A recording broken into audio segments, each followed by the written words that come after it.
और हीरोइन लाता है सब मोटा मोटा ले देगा, लगे गांव में से कोनो भाभी उठा के ले कौन। इन लोग लेवल का तो बातें छोड़िए, इन लोग का अजीबे लेवल रहता है भोजपुरी का। और जब यहाँ के भोजपुरी के हीरो जो होते हैं, जब हीरो गुंडा को मारते हैं ससुरा फिजिक्स अपना नियम भूल जाता है, पूरा ग्रेविटी भाड़ में गया, मारेगा से एक गांव से गांव में जाके गिरेगा। लेकिन ये भोजपुरी वाले इनका लेवल ही अलग है। ये गाएंगे भाभी के लिए, साली के लिए, भाभी हो हेंगन घूमो, साली हो तार हो।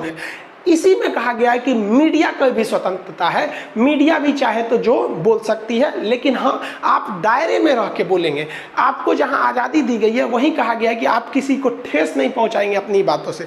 तो मीडिया की भी स्वतंत्रता है। इसी स्वतंत्रता का फायदा उठाकर आज मीडिया जो है वो देश को चौपट कर रहा है। अगर आप मीडिया का फिलहाल का रूप देखेंगे तो सुशांत सिंह राजपूत, देखिए सुशांत सिंह राजपूत जी जो थे वो नेपोटिज्म के खिलाफ उठ के बहुत आगे आए थे। बहुत लोग को लगता है नेपोटिज्म क्या है, देखिए इसका मतलब होता है पक्षपात या भाई भतीजावाद। ये फिल्म इंडस्ट्री में बहुत ही ज्यादा होता है। जैसे श्रीदेवी तो रही नहीं, लेकिन हम कंफर्म कहते हैं कि उनकी बेटी हीरोइन हो जाएंगी। शाहरुख खान का बेटा हीरो हो जाएगा, जैकी श्रॉफ का बेटा हीरो हो ही गया, क्या नाम है उनका, कौन सा श्रॉफ, टाइगर श्रॉफ। ये क्या है, भाई भतीजावाद। इंडियन फिल्म इंडस्ट्री जो है हॉलीवुड ना, ये क्या है, हॉलीवुड नहीं बॉलीवुड, तो ये क्या चीज है, ये एक भाई भतीजा। यानी अगर किसी के बाबा या दादाजी अगर कुछ भी हीरो है ना तो उनको हीरो होना फिक्स है। आप इसका एकदम अच्छा एग्जांपल समझिए। एक क्रिकेटर विराट कोहली ने शादी किया अनुष्का शर्मा से। अनुष्का शर्मा हीरोइन है। अब इनसे जो लड़का पैदा होगा, मान लीजिए कि वो बेटा पैदा होगा सपोज, अब वो बेटा चाहेगा कि हम पिता की तरह क्रिकेटर बने, तो कंफर्म नहीं बन पाएगा, क्योंकि अगर उसमें योग्यता है तभी वो भारतीय क्रिकेटर इंडस्ट्रीज में आ पाएगा। लेकिन अगर वो क्रिकेटर नहीं बन पाया ना, तो हम आपको 110% गारंटी देते हैं कि उनकी जो मम्मी है अनुष्का शर्मा, उसको तो हीरो बना ही देंगी। ये होता है नेपोटिज्म। यानी अगर आपका बॉलीवुड में पहुंच है तो आप हीरो बनना फिक्स है, नहीं तो लात जूता खाते रहिए। ऐसे नेपोटिज्म के खिलाफ हमारे सुशांत सिंह राजपूत बढ़ चढ़ के हिस्सा लिए और एक मुकाम तक पहुंचे। भगवान उनकी आत्मा को शांति दे, सीबीआई जल्दी से जांच करे, जो जो गुनहगार हैं उन्हें कड़ी से कड़ी सजा दे। लेकिन मीडिया क्या कर रहा है, एक सुशांत सिंह राजपूत के लाश पर राजनीति हो रही है। और हम सुशांत सिंह राजपूत को भी कहते हैं ना कि भैया हम आपको गारंटी कहते हैं, अगर बिहार में चुनाव नहीं होता ना तो लोग आपको, ये जो नेता लोग आपके रहनुमा बन रहे हैं ना, वो नहीं बनते। आप याद कीजिए जब आप केदारनाथ मूवी लाए थे, लोग आपको गालियां दे रहे थे कि लव जिहाद को बढ़ावा दे रहा है। यही व्यक्ति है ना कि हम गालियां दिए थे। आप उठा के केदारनाथ की जब मूवी आई थी तो नेट पे सर्च करिए, लोग इन्हें गालियां दे रहे थे। लेकिन अब क्या है, चुनाव है तो सब चीज कर दोगे, वो अलग मैटर है। इसमें कूद गई ई बहन जी, कंगना रनौत, इनके साथ भी गलत हुआ।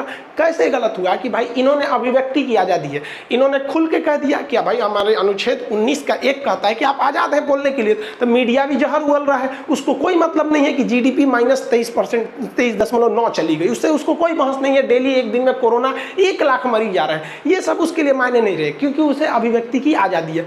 ई बहन जी को भी आजादी था, उठी तो सीएमए के से पंगा ले ली, बस सीएम साहब उठे तो भाई एमसीडी जो बीएमसी है उसको रिपोर्ट थमा दिए। बीएमसी ने कहा कि इनका घर का जो डिजाइन है ना, वो बाथरूम यहाँ होना चाहिए, इधर बना दिया है, पार्किंग नहीं होना चाहिए, ये कर दिया।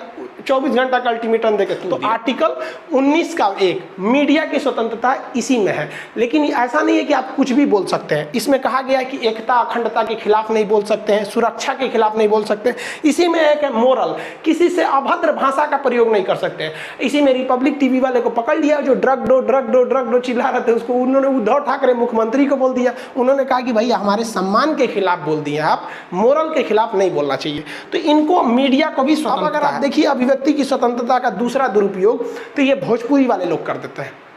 भोजपुरी वालों ने लेबले गिरा दिया है सब पूरा।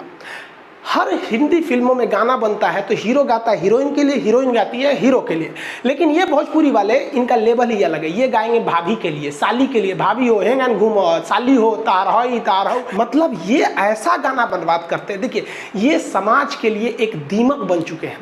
देखिए 20% भोजपुरी गाने अच्छे होते हैं, लेकिन 80% ऐसे गाने इतने भद्दे हैं कि हम आपको चैलेंज करते हैं कि आप अपनी बगल में माँ को और एक बगल में बहन को बैठकर आप उन भद्दे गाना को सुन नहीं सकते हैं। और हमारा सेंसर बोर्ड इन्हें अभिव्यक्ति की आज़ादी के नाम पर खुलेआम छूट दे देता है। ये यूपी, बिहार, झारखंड का जो बेल्ट है उसे ये भोजपुरी वाले चंद पैसे कमाने के लिए बर्बाद कर देते हैं। रिक्शा वाला खड़ा होकर खैनी लगा रहा है कहीं साइड में, ऐसा भद्दा गाना बजा देता है कि कई लोग को मतलब वहाँ खड़ा होना अपने आप में बेइज्जती लगती है। और लानत है ऐसे लोगों पे जो इस समाज की संस्कृति को बर्बाद कर रहे हैं इन भोजपुरी गानों से। आपको भी पता होगा 2-4 गानों का, ऐसे गानों को तो रोक लगाना चाहिए। गवर्नमेंट पता नहीं कहाँ सो रही है, वरना एक ट्रेडिशन को खराब कर रहा है। इन गानों की वजह से आज जो भोजपुरी बोलते हैं उन्हें कोई सम्मान की नज़र से नहीं देखता है, जानता है कि ये भी उसी कैटेगरी का आदमी होगा। तो एक अच्छी भाषा को बर्बाद कर दिया इन लोगों ने कुछ पैसे के लिए। लाता है सब मोटा मोटा ले देगा, लगे गाँव में से कोनो भाभी उठा के ले